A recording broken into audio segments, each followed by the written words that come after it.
Hi. Let's have a chat. I tried to record a version of this talk earlier in the year. Uh, I think it came off as really condescending and kind of fucked up, so I didn't actually post it.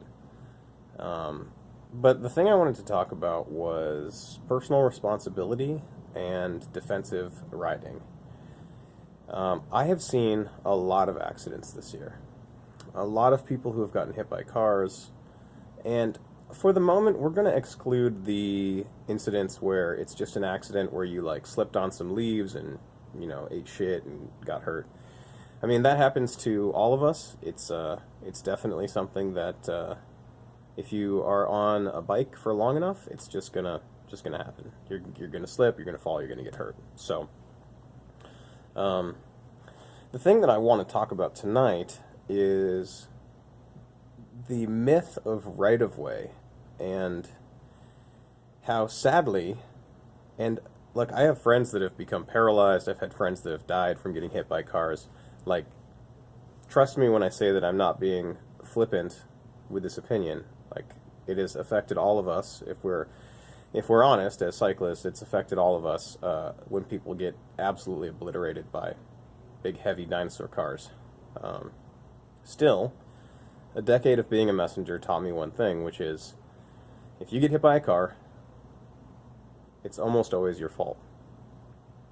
And what I mean is that in a perfect world, a world of law and order and perfect justice, simply having the right of way should be enough to not be hit by a car. Just the same as in a perfect world, I should be able to walk through the worst neighborhood in the worst country in the worst version of this multiverse with $1,000 in cash in my hand, counting it, and I shouldn't get robbed. But we don't live in a world of perfect justice. We live in a world like we live in, which means that, of course, I'm going to get my fucking poop pushed in, and I'm going to get my money taken off of me.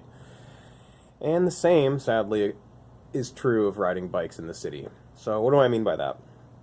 What I mean is that time and time again, what I hear from people who have been struck by cars, and it doesn't actually happen to my friends that often because most of my friends are pretty seasoned. Usually they've got some hard time on the streets as actual messengers, and the majority of the stories that I hear at work are from commuters or students or people who, they just sort of dabble in riding bikes. They still have a naive trust of cars and buses and other cyclists and stuff. What I'm going to say is probably fairly controversial from a bike advocacy point of view because, I mean, it's a little bit like blaming the victim, but at the end of the day, the main point I'm trying to get across is that, yeah, you're the victim of this, but also in a fucking universe of gorilla monsoon cars, at the end of the day, people break laws, people run red lights, people do sketchy shit, and you got to get home to your family, right? You don't want to have a broken arm or become paralyzed or fucking have a traumatic brain injury and spend the rest of your life, talking like fucking Forrest Gump. The thing is that I want you to understand that from my perspective, every car is dangerous. Every blind alley is a threat. Every intersection should be considered a high-risk zone. The point that I'm trying to get across is that the rules don't matter. Red lights don't matter. Green lights don't matter. Stop signs don't matter. Eye contact doesn't matter. I've heard so many people say, well, he looked right at me. I thought he saw me. Dude, you don't know that. He's probably checking out some hot chick across the street. You literally can't, make eye contact or even get the head nod and know that they're not going to just gun it and run into you. I mean, I've seen it hundreds of times. So, as much as it sucks to say, and yes, if you get hit by a car, I will work with your lawyers, and we will get a nice crash estimate going, and we will make sure that you are made whole again. There's a lot of good cycling-specific attorneys in this area. There's probably a lot in most cycling cities. But yeah, when it comes to your personal safety, I'm not talking about when it comes to getting a paycheck that pays for your hospital bill for your double broken clavicle, or that pays for you to get a new bike when your shit is, compacted into a small tin can.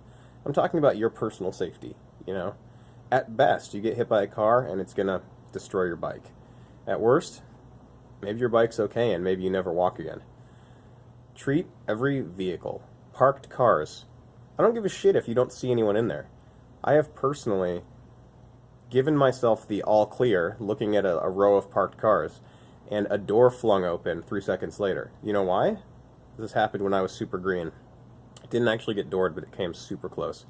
Here's why. The person was bending over sideways to pick up something from the passenger seat, and so the moment I looked at their car, they just happened to not be there.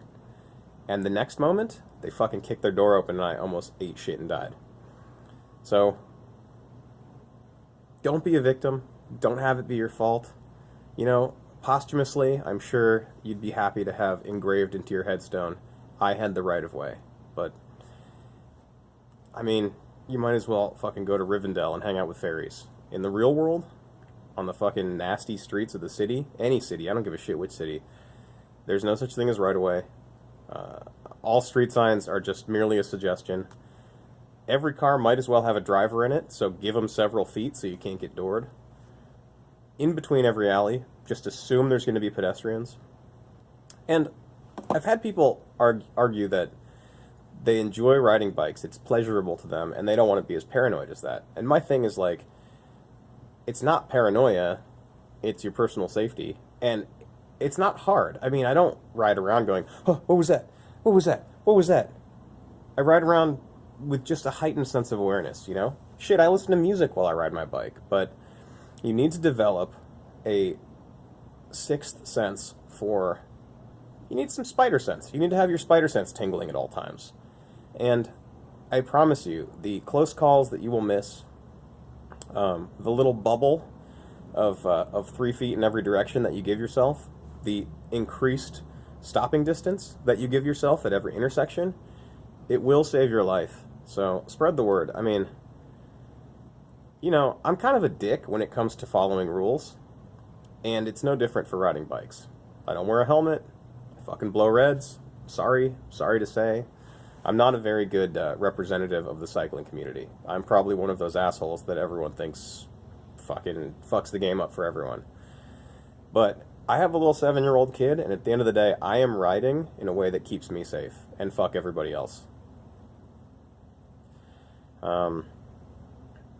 If it's safer for you to be in a part of the road where you shouldn't be, if it's safer for you to get away from like a person who's driving kind of sketchy behind you and you have to run a red, and it's all clear, do what you gotta do. Because at the end of the day, you are a teeny tiny little ant. And people are just walking around in their 10-ton trucks. So, be safe out there. It's still winter. It's still wet. It's still icy. It's still cold. Take care of yourself. And don't trust these institutions. Don't trust the rules. People don't fucking follow rules. And honestly, like, even the ones that do follow rules, they're so distracted. People are so distracted nowadays. Like, even more so than probably ever before, distracted driving is a huge issue.